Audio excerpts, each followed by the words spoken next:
Ya tadi kalau kita lihat kan dari sisi statistik 19,3% dari keseluruhan 5,5%. Sebetulnya kalau secara statistik juga kecil ya, artinya dia hanya sekitar 1% akan berpengaruh ketika ada perubahan.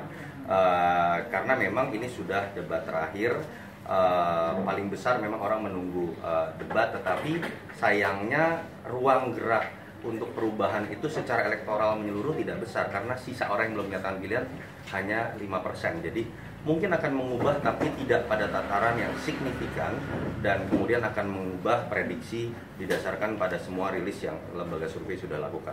Yang ditunggu dari undecided voters ini dari debat nanti apa, Mas?